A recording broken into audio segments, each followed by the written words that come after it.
Bertasawuf itu mesti bertariqah atau apa hubungan tarikat dengan tasawuf itu, Ustaz? Silahkan, tafadhol, Ustaz. Bismillahirrahmanirrahim. Assalamualaikum warahmatullahi wabarakatuh. Ada mutiara di dalam lautan.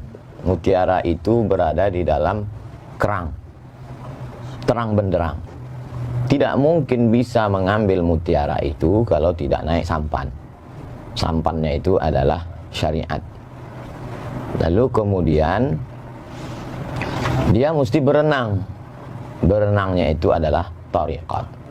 Lalu kemudian laut, ada lautnya. Lautnya itu adalah hakikat. Lalu setelah dia naik sampan, berenang di laut.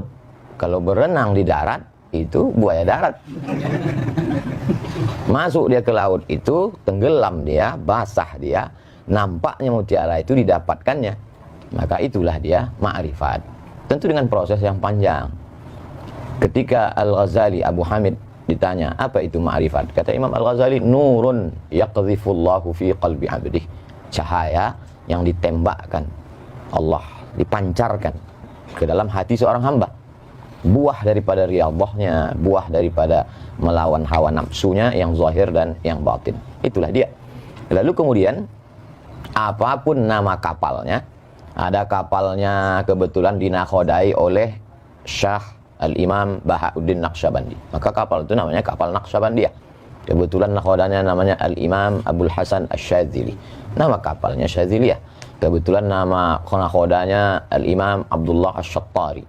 Nama kapal itu Syattariyah. Nama nakhodanya Muhammad bin Abdul Karim Samman. Nama kapalnya Sammaniyah.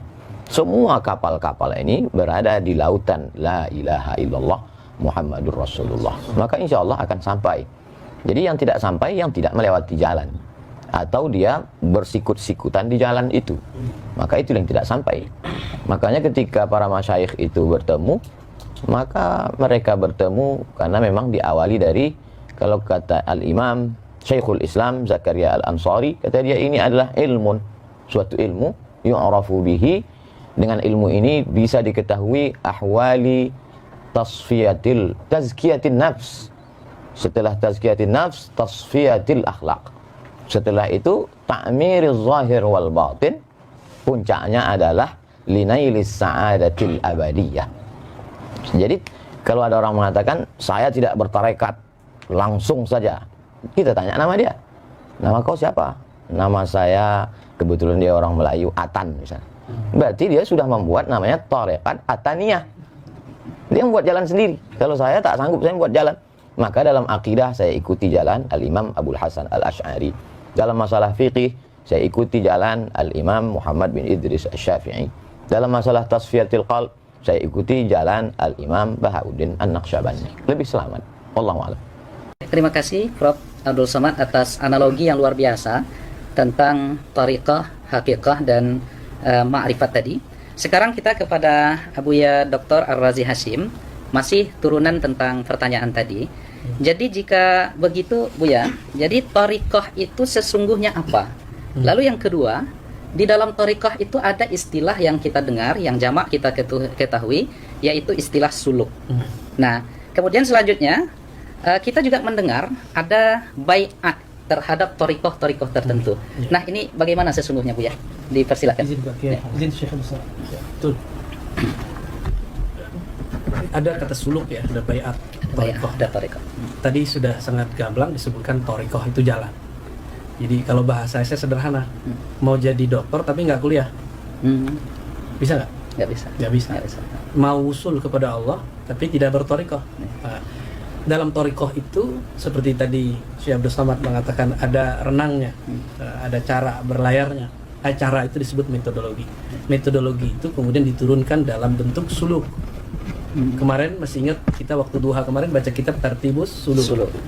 Suluk dalam kitab itu bukan suluk dalam pengertian awam. Pengertian awam suluk itu i'tikaf 10 hari, 40 hari. Enggak, semua thariqah punya metodologi tazkiyatun nafs atau tasfiyatul ahwal atau ma'rifatullah. Metodologinya itu kemudian diturunkan dalam sebutan suluk. Maka suluk artinya menempuh jalan. Mansalaka tariqan. Jadi pasangannya pasti tariqan. Nah, di situ ada yaltamisu bihi ilman. Nah, ilmu ini macam-macam. Ada ilmu billah, ada ilmu bi ghairillah. Kita bagi dua aja. Nah, thariqah itu suluk ila thariqillah. Suluk jalan, menempuh jalan kepada Allah Subhanahu wa taala. Supaya ada komitmen. Misalnya kita kuliah masuk dosen tertentu, ada kontrak belajar nggak? Ya. Kontrak belajar itulah bayat. Baik. Jadi kontrak belajar itu bayat. Ya. Di saat kita kuliah di satu tempat atau sekolah nyantri, kita pesantren, bisa nggak masuk pesantren 2 pesantren sekaligus? Tidak. Nggak sanggup ya? Nggak sanggup, nggak bisa. Nggak bisa. Bener. Mungkin. Hah? Bagaimana ya? Makanya bayat itu kalau lagi salik cukup 1 bayat.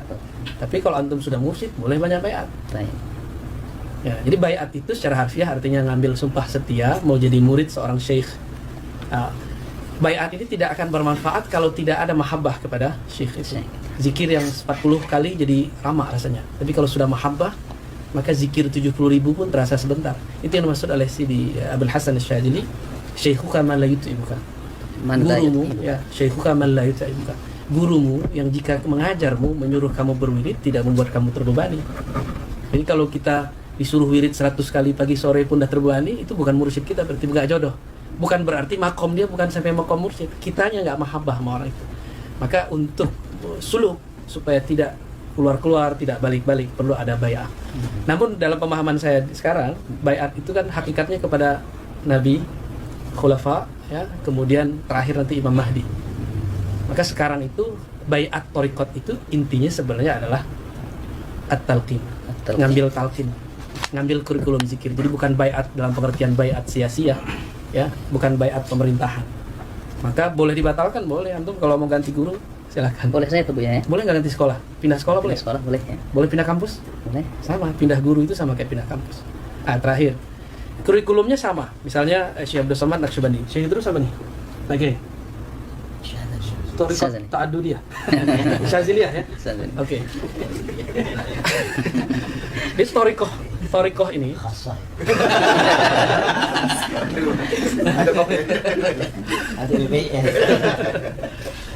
namanya sama. Sekolah itu sama-sama kurikulumnya kurikulum A, B. Yang beda siapa? Gurunya, bukan bangunannya. Maka at-thariqah itu yang aham itu bukan nama thariqatnya, bukan nama manhajnya, tapi man mursyiduhu. Siapa mursyidnya? Nah, itulah inti dari thariqah bayat. Ya. Ya, penjelasan yang luar biasa rekan-rekan sekalian yang dimuliakan oleh Allah.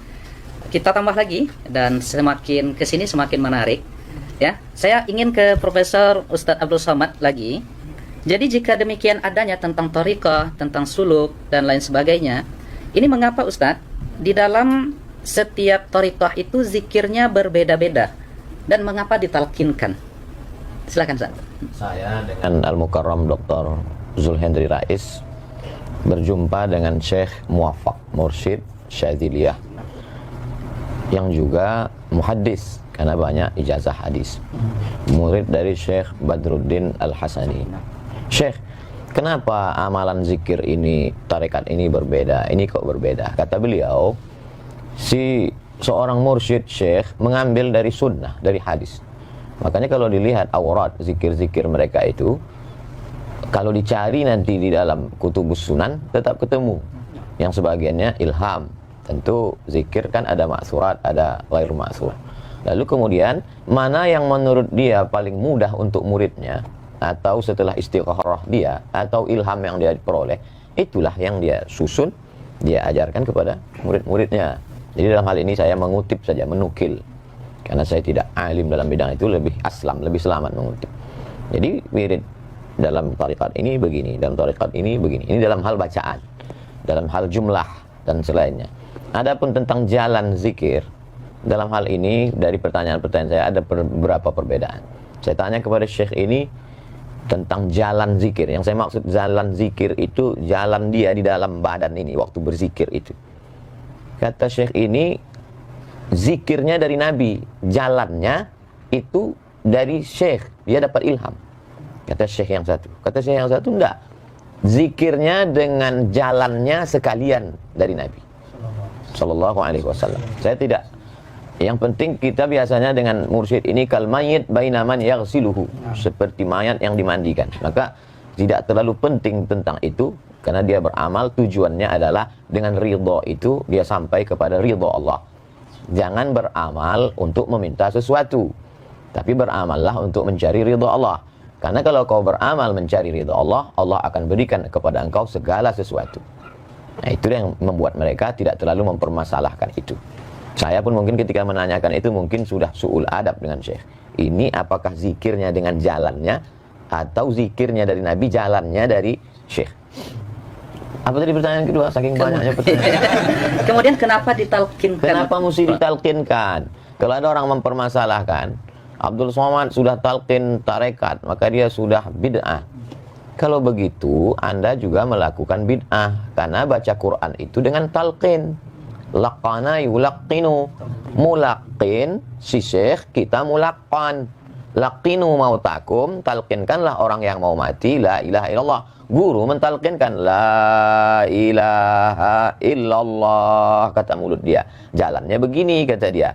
Maka talqin itu metode pendidikan dalam Islam. Bagaimana kita tahu membaca alif lam mim? Itu kan dari talqin. Kalau dari PDF, alama.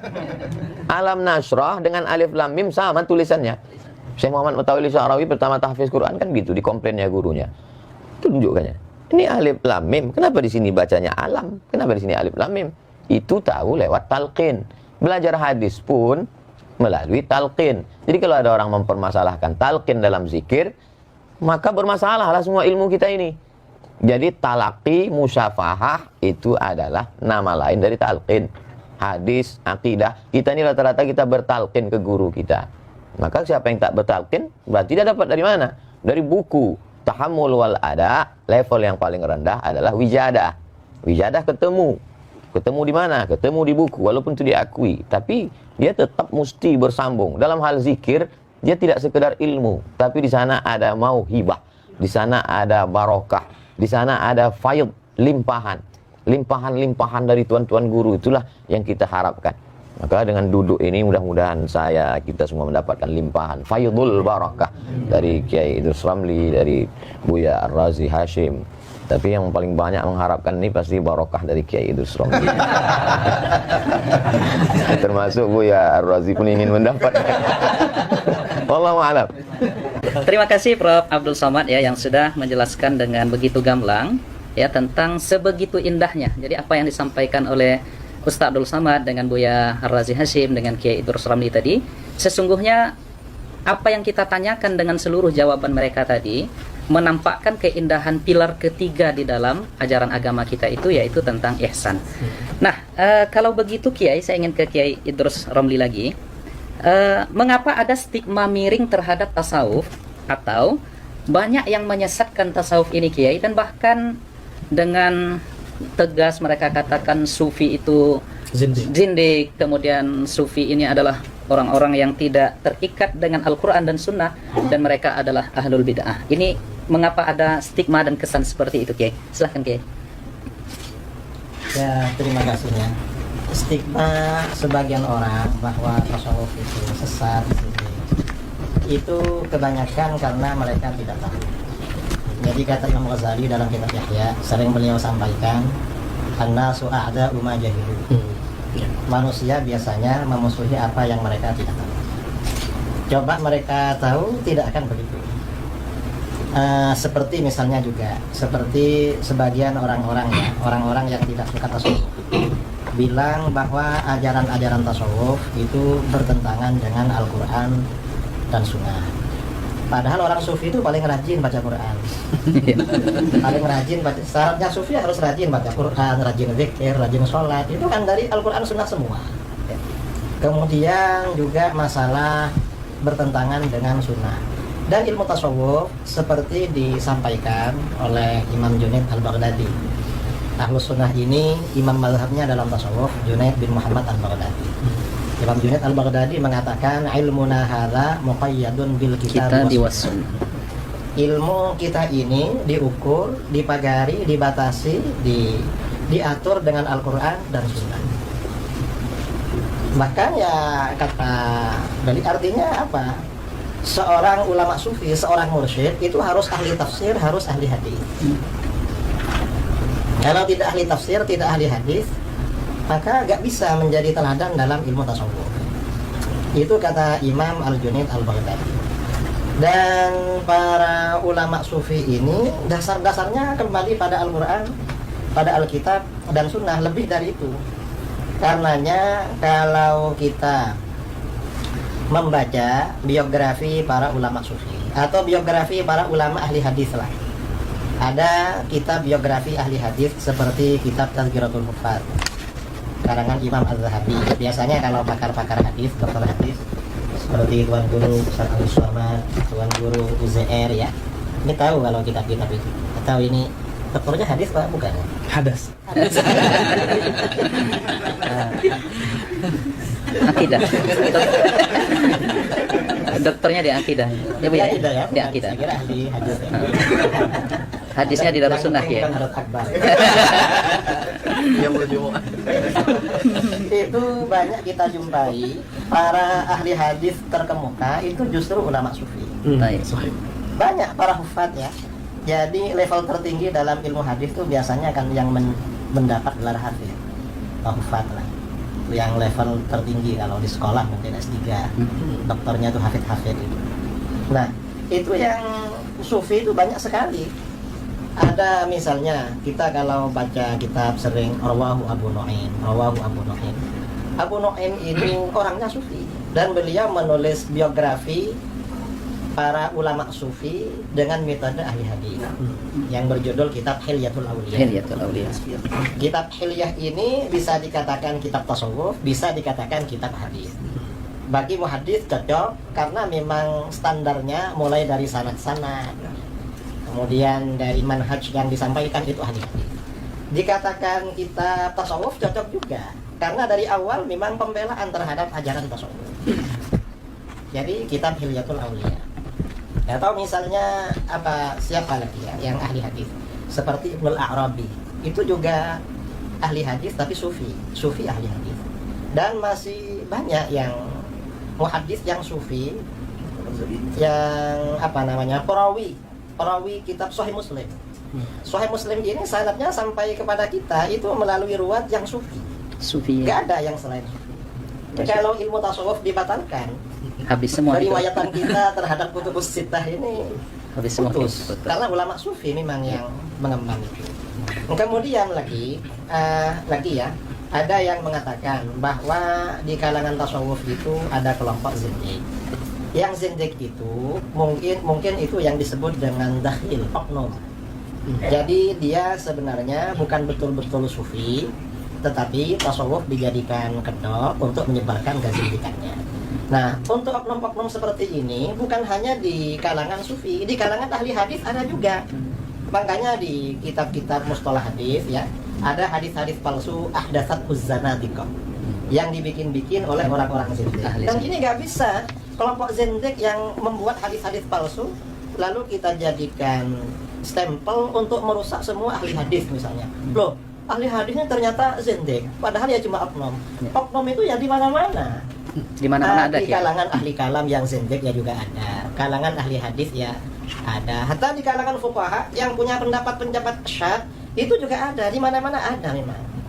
Dan kita ya menilai sesuatu itu standarnya secara umum, secara valid, bukan pakai standar yang syad, yang oknum-oknum itu.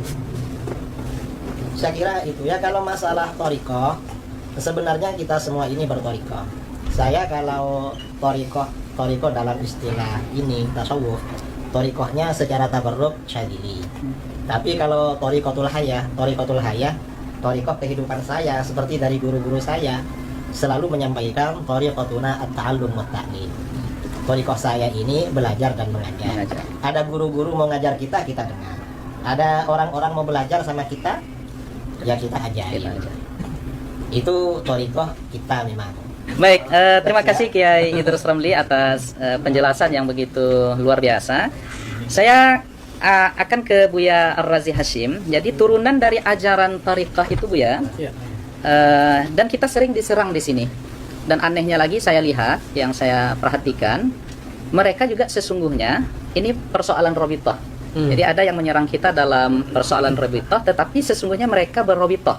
Allahumma innaka ta'lamu anna hadhil quluba qad istama'at, dan itu mereka sebut juga sebagai kawan-kawan kita sebagai doa Rabithah. Nah, sekarang Rabithah itu apa Bu ya? Dan apakah betul Rabithah itu dalam tanda kutip mempertuhankan guru? Kadang kita di ribat-ribat di majelis kita itu ada foto-foto guru kita, dan kita dituduh oleh sebahagian sahabat-sahabat kita ini mempertuhankan, mengqadasahkan guru. Nah, jadi bagaimana ini Bu ya? Silakan Bu ya. Ya, para pembenci tasawuf itu kurang mengerti bab cinta. Rabithah itu adalah alaqatul hub baina syekh wal murid, baina al-murid wa syekh. Jadi hubungan cinta antara guru, murid dan guru. Seharusnya Rabithah itu, jadi kita bagi, ada ar-Rabithah al-kubra, ada ar-Rabithah as-sughra. Yang paling pantas kita ikat cinta itu hanya kepada Allah. Allah hanya bisa lewat Rasulullah. Maka Rabithah yang kubra itu cuma kepada baginda Rasulullah SAW. Namun karena kita tidak bertemu Rasulullah, maka Nabi mengatakan, tuba liman ra'ani. Tuba liman ra'ani. Kalau nggak bertemu aku, kan tadi beruntung yang bertemu aku, melihat aku. Ya sudah, tuba liman ra'a man ra'ani. Itu Rabithah. Itu dalil Rabithah yang pertama yang paling sahih. Ya. Dan disebutkan di riwayat Ahmad, Nabi mengulangnya sab'an. Berarti 7 kali. Liman ra'a man ra'a man ra'a man ra'a. 7 generasi. Ya. Terus dalam hadis Imam Ibnu Majah ada yang semakna, Ahmad juga ada, Abu Nuaim dalam Hilyah tadi disebut oleh Pak Kiai Idrus. Nabi ditanya 2 lafaz, man awliyaullah, yang kedua man khairun nas. Apa jawaban Nabi? Man idza ru'u dzukirallah. Itulah dalil Rabithah terkuat. Dan cara Rabithah ada di situ. Siapa yang jika dia dipandang, divisualkan, diingat, maka mengingat mereka, memandang mereka, menghantarkan kita kepada Allah Subhanahu wa taala. Itulah Rabithah yang hakiki. Dan itu mesti bersanad, mesti ditalkinkan. Ya. Jadi itu dalil Rabithah. Apa masih kurang? Ya, artinya semua amalan-amalan yang ada atau praktek di dalam dunia tasawuf itu ada dalilnya dari Al-Quran dan Sunnah ya. Nah, sekarang ru'u kan dipandang. Dipandang. Karena kita susah membayangkan guru, boleh nggak kita ambil foto guru taruh di rumah? Boleh nggak? Boleh. Kalau memandang foto beliau membuat kita ingat ilmu beliau tentang zikrullah, maka bagian dari Rabithah. Dulu kalau orang-orang Pariaman di matamnya itu, di rumah makannya ada foto Angku Salih. Angku Salih itu dulu berkalam. Kalau fotoku ada di rumah kalian, tapi kalian tidak sholat, tolong dicopot, tolong dibakar. Berarti Rabithahnya nggak nyambung gitu. Terputus Bu ya. Nah, itu salah satu contoh Rabithah. Ya. Nah, terima kasih Bu ya. Saya ke Profesor Ustadz Abdul Somad. Jadi Ustadz, di dalam pengamalan tasawuf itu ada di antara teknik zikir itu yang mereka berdiri, Ustaz. Mereka berdiri, dan ini saya pernah menyaksikan beberapa kali, terutama di Sudan, ada tariqah samaniyah yang mereka berzikir la ilaha illallah itu berdiri dan berkeliling. Nah, jadi ini seperti apa sebenarnya, Ustaz? Karena ini kita yang mengamalkan ini juga diserang, dituduh, dan bahkan dibid'ahkan juga. Silakan, Ustaz. A'udzubillahi minasyaitonirrajim. Alladzina yadhkuruna Allaha qiyaman. Mengingat Allah berdiri, wa qu'udan, kemudian duduk, wa ala junubihim, kemudian berbaring. Karena memang posisi manusia, siapapun dia, dimanapun dia, tak keluar dari 3 itu: berdiri, duduk, dan berbaring. Semuanya yadhkurullah. Mereka mengingat Allah Subhanahu wa ta'ala. Mulutnya menyebut, hatinya mengingat, dan akal serta seluruh tubuhnya mengagungkan yang disebut itu, Allah Subhanahu wa ta'ala. Jadi ada juga orang mulutnya menyebut, tapi perbuatannya seperti tidak mengagungkan Allah Subhanahu wa ta'ala. Adapun ketika dia bergoyang tubuhnya, maka ada, kalau kita menikmati sesuatu, ada ekspresi. Kalau kita ini diberikan minuman, andai ada minumannya, maka minumannya sama, ekspresinya berbeda. Misalnya Ustadzul Hendri ekspresinya matanya misal Ustadz Abdul Somad misalnya, Masya Allah. Kiai Idrus tentu dia punya khas. Buya Ar-Razi, itu ekspresi itu tidak dibuat-buat. Kalau dibuat-buat namanya tasannu, dibuat-buat. Jadi Al-Imam Al-Qushairi dalam Ar-Risalah Al-Qushairiyah, dalam pembahasan tentang as-sama', ketika mereka mendengarkan lantunan syair zikir, lalu kemudian terjadi ekspresi di tengah orang yang mendengar dan mengikuti itu, atau hadrah, kalau ekspresinya itu murni karena zauq dia, karena Allah, maka berarti itu memang pemberian Allah, hibah. Tapi kalau dia ternyata sengaja tasonno, membuat-buat supaya dikagumi orang, supaya disangka sudah wusul, padahal dia belum apa-apa, maka dia sudah kadzib, dusta, bohong. Jadi kalau kita kenal orangnya, kenal saya Ustadz Zulhendri misalnya, saya tahu pendidikannya, saya tahu keilmuannya, saya tahu amalnya, terjadi sesuatu pada dirinya, saya tidak akan tuhmah, saya tidak akan menuduh beliau sudah melakukan tasonnu, membuat-buat. Tapi kalau ada yang jahil, kita sudah tahu, itu kekeliruan adalah ketika menghukum generalisir, diambil sampelnya si jahil tadi. Itu secara ilmiah tidak benar. Kita mau meneliti Masjid Ar-Rahman. Apakah masjid ini cukup standar menurut standar Kota Pekanbaru dan Riau? Lalu ketika kita sholat Jumat di sana, pulang, sendal kita hilang. Lalu yang kita ungkap di seminar adalah sendal hilang itu. Itu kita tidak adil. La yajrimannakum syana'anu qaumin ala alla ta'dilu. Jangan karena kebencian kepada pengurusnya, mungkin jadwal khutbah pernah dicoret, lalu membuat kita tidak bersikap adil dan mengambil sampel yang salah itu. Bukankah Goldziher menolak hadis? Dia katakan itu hanya produk abad kedua, hanya karena dia melihat beberapa kekeliruan kecil yang diluruskan oleh Syekh Muhammad Mustafa A'zami. Berarti salah. Jadi kalau ada orang menilai tasawuf salah dari kasuistik tadi, maka sesungguhnya metodologi yang dia pakai sama dengan metodologi Goldziher. Jadi keliru. Jadi dalam hal tentang dia menggoyangkan kepala atau menetes air matanya adalah ekspresi terhadap zauk, cita rasa. Untuk merasakan kopi saja kadang perlu puluhan tahun. Untuk merasakan nikmatnya makanan, pakaian perlu. Bagaimana dengan rasa? Tentu itu melalui proses riyadhah yang panjang. Makanya ketika orang mau mengikut zikir selalu saya tanya, Ustadz saya mau talqin zikir, kau tinggal di mana? Saya di Rokan Hulu. Oh, pergilah ke Pondok Darussalam. Di sana ada Buya Alaidin yang secara tariqat mu'tabar dan beliau alim Azhari. Oh, saya dari Pelelawan, ada di sana Buya Somad, anak beliau, adik kelas saya Ustadz Zul, imam di Masjid Agung, dan dia alim, faqih. Jadi kita arahkan kekeliruan, kesalahan adalah ketika orang yang baru tobat 2 hari ikut berzikir, diangkat menjadi khalifah, mursyid, lalu itu merusak tasawuf. Karena maka kalau banyak orang bertasawuf, bahkan dosen tasawuf, tapi tidak bertasawuf. Sama seperti di Mesir dulu zaman kami ada namanya Dr. Ala. Dr. Ala itu komentator bola, S3 bola, tapi tak pernah main bola. Nah, itu jadi ketemu ada orang yang beramal tasawuf tapi tidak berilmu. Ada orang berilmu secara teori tapi tak bertasawuf. Beda dengan Mesir. Syekh Dr. Profesor Dr. Ahmad Omar Hashim, rektor waktu kami dulu belajar, itu mursyid dan dia mensyarah Sahih Bukhari, alim. Nah itu jadi perlu, alhamdulillah hari ini para kiai, para buya, para orang alim bertasawuf. Inilah yang akan meluruskan tasawufnya. Wallahu a'lam. Terima kasih Prof. Abdul Somad yang semakin luar biasa penjelasan-penjelasan dari semua narasumber Tuan Guru kita. Jadi saya tertarik kembali menanyakan ini langsung ke Buya Ar-Razi Hashim. Apa yang disampaikan oleh Ustadz Abdul Somad tadi, kenyataannya di tengah masyarakat kita lihat Buya, ada yang bergabung ke thariqah, masuk ke majelis tawajuh itu setelah itu dia ingin kebal peluru, kebal senjata tajam, yatiru fis sama wa yamshi 'alal ma. Terbang di atas awan, berjalan di atas air. Nah, jadi apa bedanya karena kita sering dituduh ini terus nih Bu ya. Bahwa orang yang gabung itu tuh pengen dapat ini. Nah, jadi apa sesungguhnya beda tasawuf itu dengan kebatinan? Iya. Al-Imam Abu Hamid Al-Ghazali pun nulis kitab tentang Fadaih Al-Batiniyah. Fadaih Al-Batiniyah. Batiniyah ini cabang dari Syiah Ismailiyah yang terputus, yang kemudian berkembang lama di Mesir juga ya. Dan justru mereka yang bikin Al-Azhar tempat untuk kuliah itu. Udah oleh Salahuddin Al-Ayyubi, murid Syekh Abdul Qadir Al-Jilani, itu di tajdid, direvisinya. Apakah tasawuf itu membuat orang sakti? Itu kali pertanyaannya. Enggak, tasawuf itu mendekat kepada yang maha sakti. Apakah tasawuf bikin kebal? Bukan, tasawuf itu biar antum kebal neraka nanti.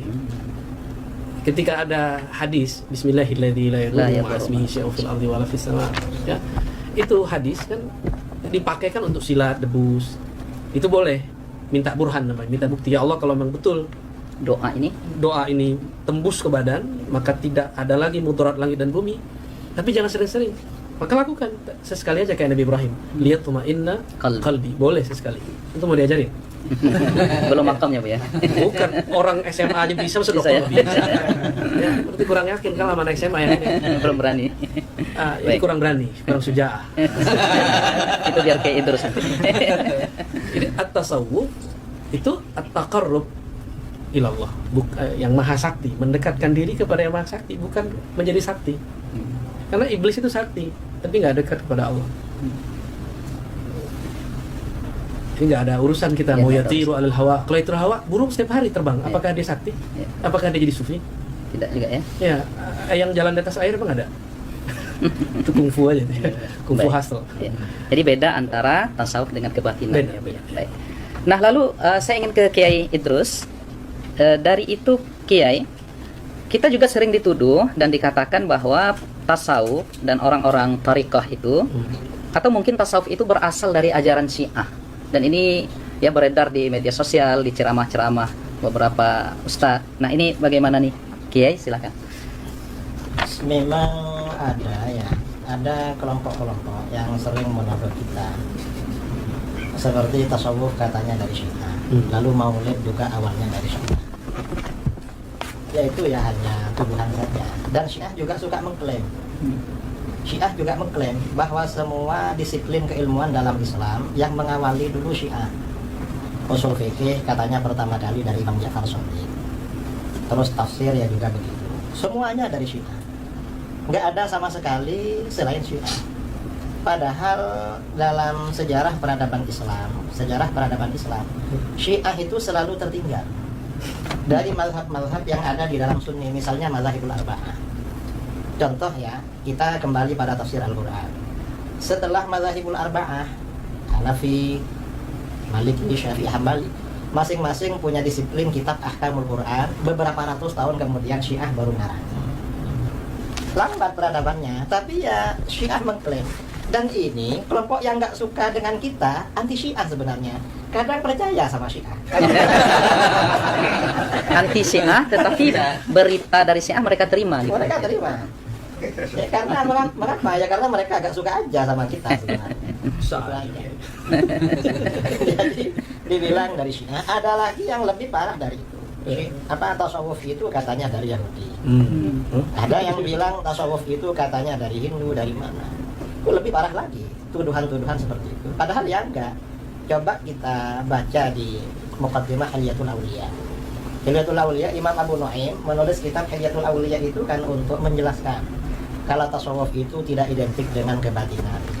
Tasawuf itu tidak identik dengan inhilal minas syariah, melepaskan diri dari ajaran syariat. Tidak.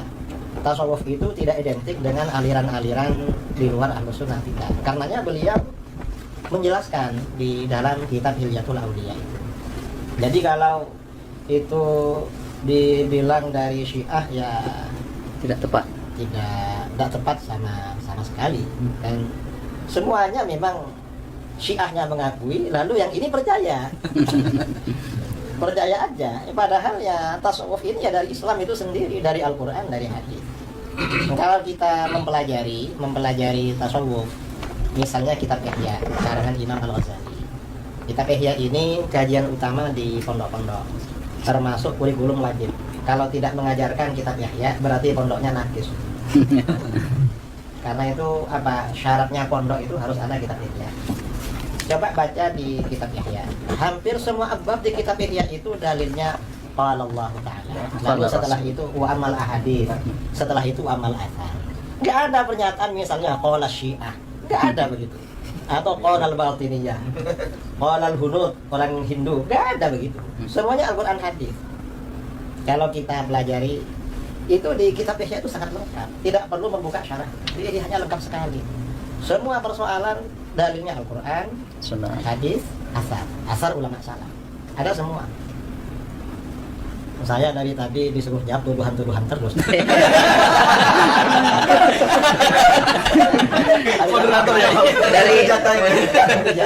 Karena memang Kiai Idrus ini selama ini kita perhatikan menangkis subhat itu beliau, masya Allah, maka kita arahkan kepada beliau. Baik, baik. Terima kasih Kiai. Saya ingin kembali ke Prof.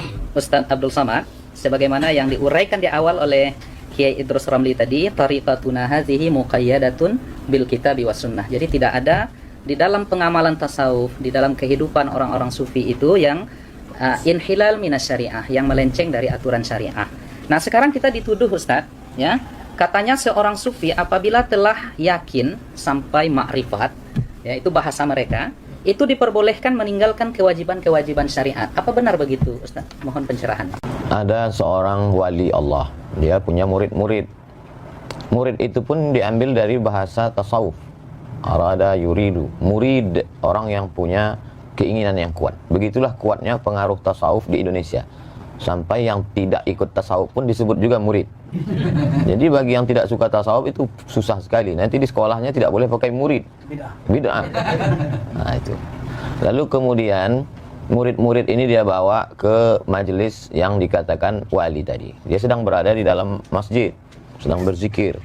Begitu mereka sampai, tiba-tiba yang dikatakan wali di dalam masjid tadi meludah di dalam masjid. Ya bersuku, meludah. Langsung dia membawa murid-muridnya pulang. Ayo kita pulang, ini bukan wali Allah, tapi wali syaitan.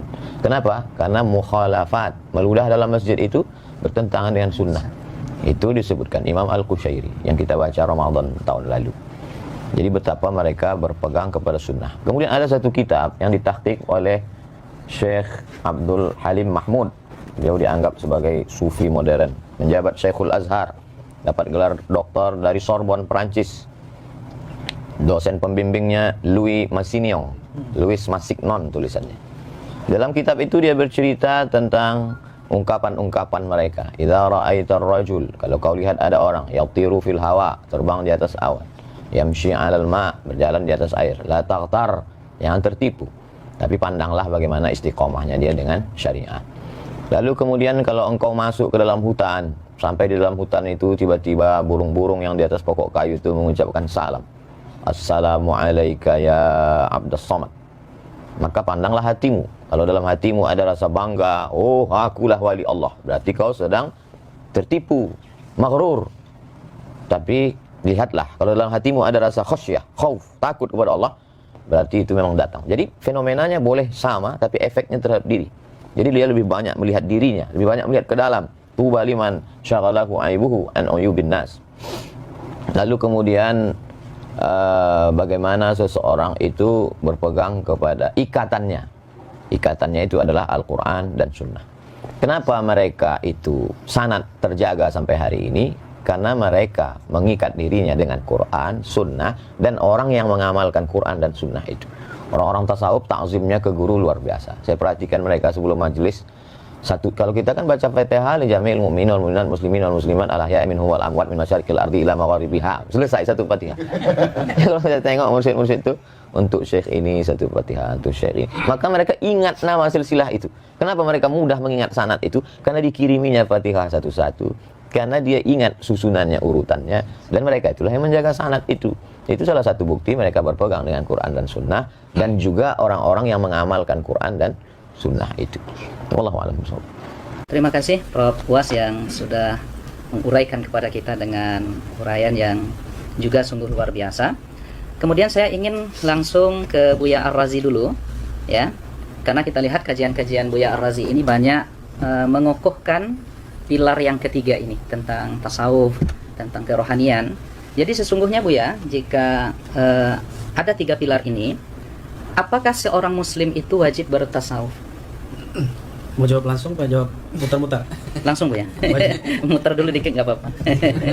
Kalau al-Islam melahirkan ilmu fikih, fikih ini kemudian melahirkan banyak mazhab yang kemudian Allah seleksi jadi 4. Tanpa bermazhab, tanpa berfikih, kita tidak tahu sholat kita sah atau batal. Lalu Imam Ghazali ditanya, apa perbedaannya antara fikih dengan tasawuf? Kalau fikih ma'rifatus sihhah, nggak tahu yang sahih ataupun yang batil, sedangkan tasawuf ma'rifatul qabul warad. Jadi terima tidak diterima itu para sufi sudah ada indikatornya, bisa dicek dan itu jelas ilmiah. Mengetahui sholat saya diterima oleh Allah atau tidak. Jadi kalau ahli fikih bilang hanya Allah yang tahu sholat terima, berarti dia belum belajar tasawuf. Kalau dia sudah belajar kitab Ihya Ulumuddin yang tadi disebut Kiai Idrus, itu mereka akan mengerti bahwa sholat saya pasti diterima nih, atau tidak diterima. Namun diterima pun dia tetap istighfar. Kenapa? Sebagus-bagus sholat kita tidak akan pernah sama dengan sholat Nabi. Sallu kama ra'aitumuni Usalli. maka Nabi kasih kalam yang indah, itu tashilan lana wa rukhsatan lana. Kama ra'aitumuni. Nabi nggak mengatakan sallu kama usolli. Itu kan gawat kalau begitu. Bisa-bisa nggak sholat kita. Tapi kama ra'aitumuni, sebagaimana engkau memandang, melihat. Mandang Nabi nggak? Tidak langsung. Maka kita mandang orang yang punya sanad kepada Nabi. Bersanad kepada Nabi secara zahir, itulah mazhab fikih. Lalu Nabi mengajarkan, kalau engkau sholat, bacalah wajah tuh. Itulah qalbu. Ketika takbir, kecilkan dirimu. Itulah ajaran ruhani Nabi. Maka kalau kita bersolat cuma belajar rukun 13, tapi tidak belajar rukun khusyuk, antum sampai mati juga nggak khusyuk. Kusut aja ya. Jadi bagi saya belajar tasawuf itu wajib. Karena itu pilar Islam, iman, ihsan. Ihsan itu wajib nggak? Ya, wajib. Cara untuk ihsan itu tasawuf. Cara tasawuf itu tarekat. Ma la yutimmu bihil wajib illa bihi fahuwa wajib. Ya. Baik. Terima kasih Buya. Ada 2 atau sekitar 3 pertanyaan lagi ya, dalam 5 menit ke depan. Saya ingin ke Prof. Uwas dulu. Jadi serangan lagi untuk karena ini sifatnya pertanyaan, tidak lagi tuduhan-tuduhan. Karena ini tidak tuduhan-tuduhan lagi, tidak syubhat lagi. 2 pertanyaan terakhir ini, Bro. Jadi seperti apa sesungguhnya ya tasawuf itu dalam pengamalan salafus saleh? Ada nggak di masa salaf itu ya salafus saleh yang bertasawuf? Karena katanya ini tidak sesuai dengan manhaj salaf dan lain sebagainya. Mohon penjelasan dari Uwas. Khairul qurun qarni, sebaik-baik abad adalah abadku. Tsummal ladzina yalunahum. Kemudian 1 abad sesudah itu. Tsummal ladzina yalunahum. Kemudian 1 abad sudah itu. 3 abad inilah yang disebut dengan salaf. Jadi kalau ada orang mengaku guru kami dari kalangan salaf, ada di masjid, kata dia. Jadi kita pun terkejut-kejut. Kok bisa guru kau tuh hidup sampai sekarang? Jadi tentang Imam Ahmad bin Hanbal. Imam Ahmad bin Hanbal itu salaf karena meninggalnya tahun 241.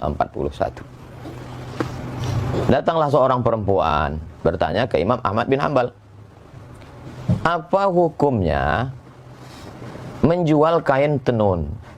Kain ini ditenun malam, ketika itu lewat tentara, bawa lampu, bawa terang, pas lagi terang itu dia nenun. Pas tentara lewat gelap, pas lewat lagi terang tenun. Apa hukum menjual kain ini? Terus Imam Ahmad bin Hanbal nanya, Imam Ahmad tidak langsung jawab, dia tanya, kamu siapa? Saya adiknya Bishri Al-Hafi. Bishri Al-Hafi sufi. Itulah dalil bahwa salaf itu bertasawuf. Karena Bishri Al-Hafi sufi.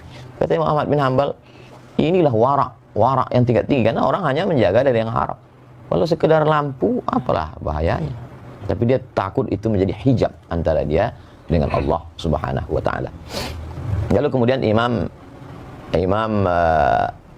paling tua di antara 4 mazhab, Imam Abu Hanifah, Imam Hanafi, pernah berdiri tegak kena panas. Lalu kemudian ditanya, Imam Hanafi kenapa tidak berlindung di bawah pohon kayu itu? Kata Imam Hanafi, orang yang punya pokok kayu itu minjam duit ke saya. Saya takut kalau saya berdiri di bawah pokok kayu itu, kullu qardin jarra naf'an fahuwa riba. Jadi sampai sehalus itu warak mereka, zuhud mereka. Jadi itulah yang dikumpulkan oleh para ulama, di antaranya dalam Al-Luma' At-Tusi, kemudian dalam Ar-Risalah Al-Qushairiyah, dalam kitab-kitab tasawuf. Kemudian barulah mengkristal susunan yang paling indah kalau dalam mustalah hadis Muqaddimah Ibn Salah, Ramah Hurmuzi. Sebelum itu cantiknya itu pada Ihya Ulumuddin Imam Abu Hamid Al-Ghazali 505. Jadi kalau orang mengatakan mana salaf itu bertasawuf, ya kumpulkanlah. Nah, ini juga bagi penggemar tasawuf, dia dapat bahan banyak dari dialog kita hari ini. Bisa kumpulkan salaf bertasawuf, dalil-dalilnya, beliau mereka wara, zuhud, bagaimana mereka takut kepada Allah dan lain sebagainya. Imam Ahmad bin Hanbal ketika beliau amat sangat wara. Jadi sifat-sifat tasawuf itu ada pada diri mereka, walaupun mereka tidak menyebut dirinya sufi. Kebalikan dari yang sekarang, mengaku sufi tapi sesungguhnya sifat tasawuf jauh. Mudah-mudahan kita termasuk orang-orang yang mengamalkan sifat-sifat tasawuf itu dan kita dijaga Allah SWT. Saya kira demikian. Allah. Baik, terima kasih Prof. Buas. Ya, berbeda ada kalam beliau tadi. Berbeda pada dengan hari ini banyak orang yang mengaku sufi tetapi amalnya jauh dari kesufian itu. Cuma ada yang Ustadz Mawardi dulu mendefinisikan sufi ini, Ustadz, mungkin yang Ustadz sebut tadi adalah sufi yang suka piti. Ada lagi Ustadz Mawardi dulu juga suka film katanya. Nah, jadi yang orang-orang yang Ustadz sebut tadi mungkin sufi yang ke arah situ barangkali. Dakhil. Baik. Terakhir kami arahkan pertanyaannya sebelum nanti closing statement dari Kiai Idrus. Ya, ini ke Buya Ar-Razi Hashim. Saya tertarik menanyakan ini Buya, bahwa kawan-kawan kita, asatis-asatis yang mungkin berbeda cara pandangnya dengan kita, itu menilai tasawuf dengan penilaian yang negatif. Padahal hasil sependek pembacaan kami, itu imam mereka, yaitu Imam Syekh Ibnu Taimiyah, itu bahkan di dalam Al-Bidayah dikatakan, saya melihat di sini, at-tabarruk bisyurbi ma'i ghuslih. Jadi bahkan Imam Ibnu Katsir mencatat ketika beliau meninggal, itu air pemandiannya itu diminum oleh murid-muridnya. Nah, bahkan hudurun nisa war rijal, dan bahkan Imam Ibnu Taimiyah ini dikuburkan di Damaskus itu di makbarah sufi ya. Nah, ini seperti apa ini Bu ya sebenarnya? Jadi pengikutnya anti sufi, tetapi kita lihat Imam Ibnu Taimiyah dan muridnya Ibnu Qayyim itu bahkan punya karya-karya tentang kesufian, tentang ihsan. Silakan Bu ya. Bismillah. Ini karena ngomong Ibnu Taimiyah saya harus ta'awuz dulu ya. Biar nggak ngomongnya campur dengan emosi. Baik.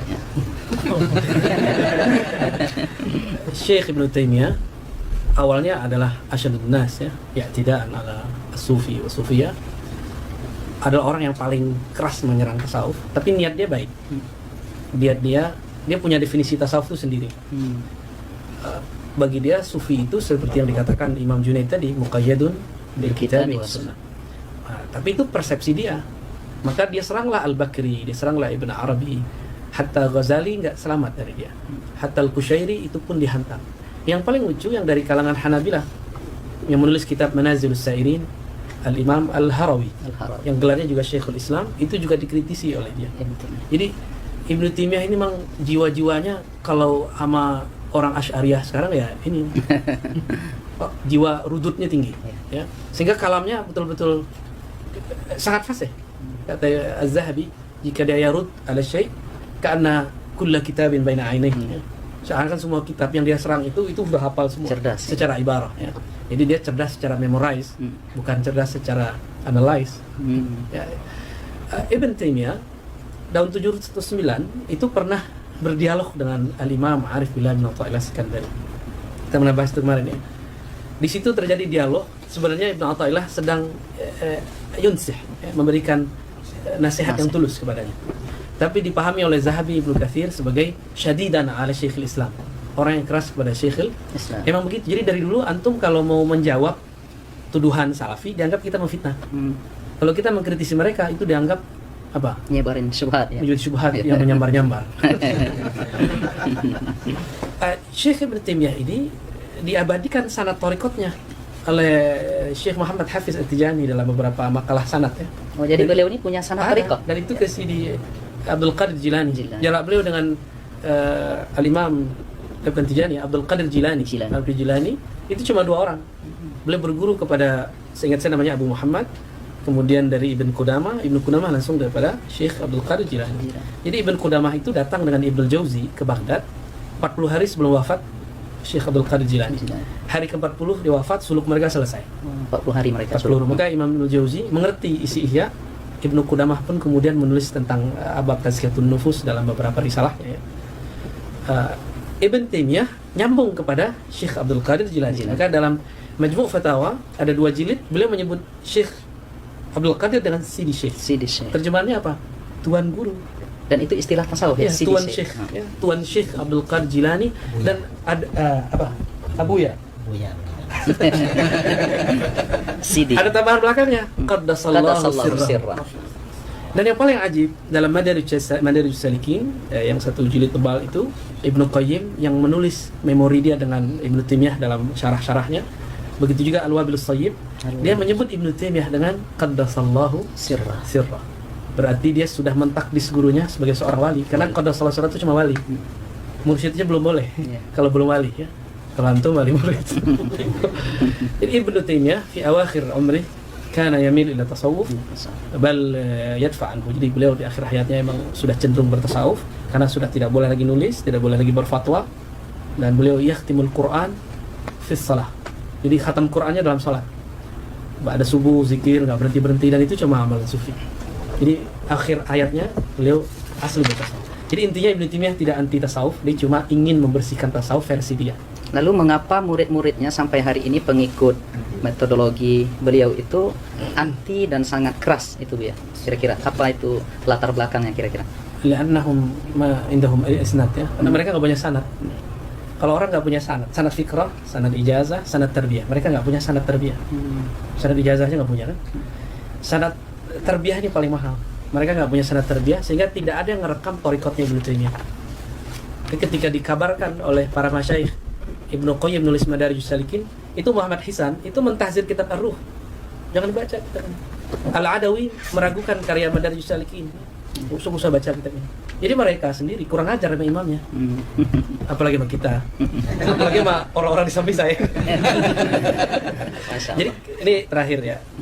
Kita itu walaupun mau menjawab mereka, tapi niatnya memperkuat diri kita. Kita la nashtaghil bi masailihim bi ikhtilafi. Kita nggak usah repot dengan mereka. Kita perkuat saja aswaja yang kita punya. Masalah mereka mau jidal ya sudah, biarin aja. Nanti kalau jidal kita serahkan kepada Syekh Idris. Baik.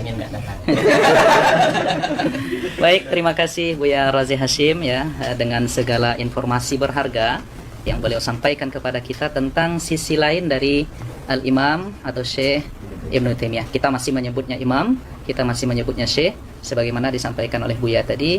Murid-murid beliau sudah menganggap beliau pula menjadi seorang wali dengan ungkapan qaddasallahu sirrah. Artinya ujung-ujungnya kita yang ingin mencintai tasawuf ini adalah kebeningan kalbu. Maka kita tidak punya rasa benci kepada siapapun. Artinya ketika ada yang menuduh kita, tentu kita berhak untuk memberikan hak jawab. Itu aja barangkali ya, Prof. Buas. Nah, terakhir kita minta closing statement dari Kiai Idrus Ramli, karena tadi pertanyaan-pertanyaannya memang yang sifatnya rudud harus diberikan kepada beliau dan sudah habis ya tentang rudud itu. Maka untuk closing statement kita berikan dalam waktu barangkali 3 menit kepada Kiai Idrus Ramli hafizahullah taala. Silakan Kiai. Hafizahullah, bukan hafizahullah.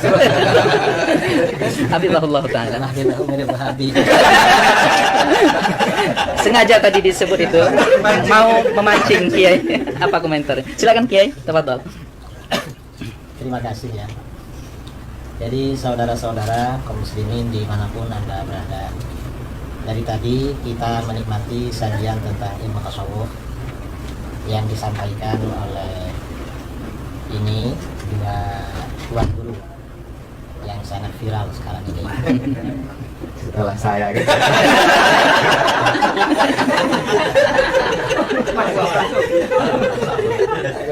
Ada ujungnya. Tuan Guru UAS, kemudian juga di samping saya Buya Dr. Al-Razi Hashim, dan beliau semuanya dokter. Saya gurunya dokter. Saya ini kawannya. Dokter pilih ijazah. Habis saja. Bahwa ajaran tasawuf itu adalah ajaran Islam yang murni dan sumbernya dari Al-Quran, hadis, serta pengamalan generasi salaf sejak para sahabat dan generasi berikutnya. Itu ajaran tasawuf. Dan tasawuf ini merupakan satu di antara 3 pilar dalam Islam yang tidak dapat terpisahkan. Kalau di dalam hadis yang terkenal dengan hadis Jibril, ada iman, ada Islam, ada ihsan. Iman ini kemudian di dalam agama kita ini diterangkan oleh para ulama dalam ilmu akidah, ilmu tauhid. Kemudian Islam kemudian menjelma menjadi ilmu fikih, dan ihsan menjelma menjadi ilmu tasawuf atau ilmu akhlak. Kalau tasawuf ini tidak ada, berarti terdapat kekurangan dalam diri seorang muslim, karena salah satu pilarnya tidak lengkap. Ini masalah tasawuf. Dan tasawuf ini bukan teori, tetapi lebih pada pengamalan. Karenanya para ulama ketika mendefinisikan tasawuf, definisinya beda-beda. Karena yang mereka definisikan itu sesuai dengan ahwal atau apa yang dicapai, yang dirasakan oleh masing-masing. Karena memang tasawuf itu lebih pada pengamalan daripada teori. Karena itu kaum muslimin ya dimanapun berada, ya tidak perlu meragukan terhadap keabsahan ilmu tasawuf. Dan tersebarnya Islam di negara kita adalah karena jeripayah para ulama sufi. Para ulama sufi lah yang menyebarkan Islam di wilayah Nusantara ini. Sehingga kita, mayoritas bangsa kita, mungkin 90% bangsa kita muslim, itu semua atas jasa-jasa para ulama sufi. Kita bersyukur kepada Allah Subhanahu wa taala, cinta kepada para ulama sufi. Kalau Al-Fakir sendiri, Al-Fakir ya bukan sufi. Bukan sufi dalam arti yang diterangkan dalam ilmu tasawuf. Kalau seperti kita ini ya mungkin muhibbin. Kita ini menjadi penggemar ya, menjadi penggemar pecinta kaum sufi, itu sudah bagus sekali. Kalau kita ini menjadi sufi betulan seperti para ulama sufi yang dulu-dulu, ya mungkin ya bukan makomnya. Kita ini hanya makom pencinta sufi. Saya kira seperti itu. Dan saudara-saudara gak perlu ragu-ragu dengan kebenaran tasawuf. Kalau ada orang-orang yang tidak suka dengan tasawuf, menuduh-nuduh atau bilang sesat, bilang apa, itu gak perlu didengar. Karena mereka yang jelas mereka tidak masuk dalam dunia tasawuf dan bukan orang-orang sufi.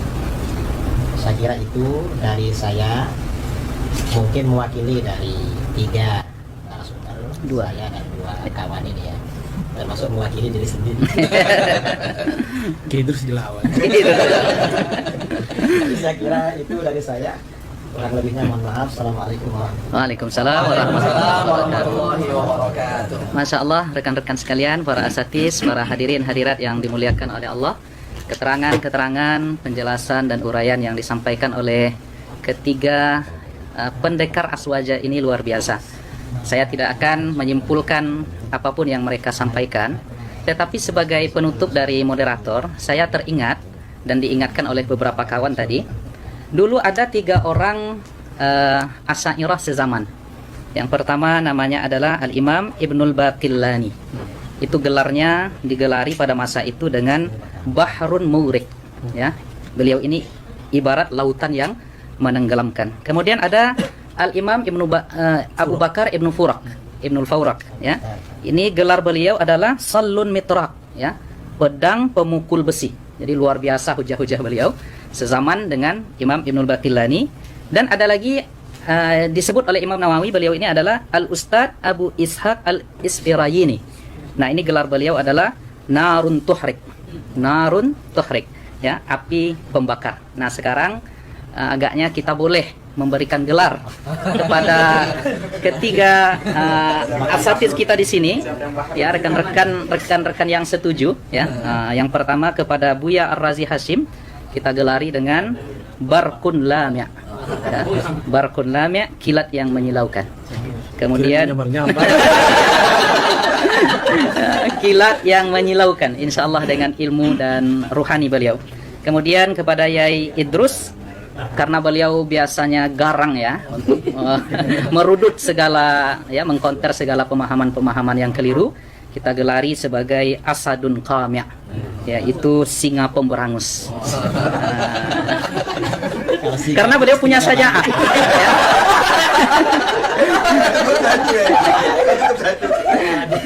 Karena beliau punya saja'ah, Yai Idrus punya saja'ah yang mungkin belum diamalkan oleh Prof Uwas dan Buya.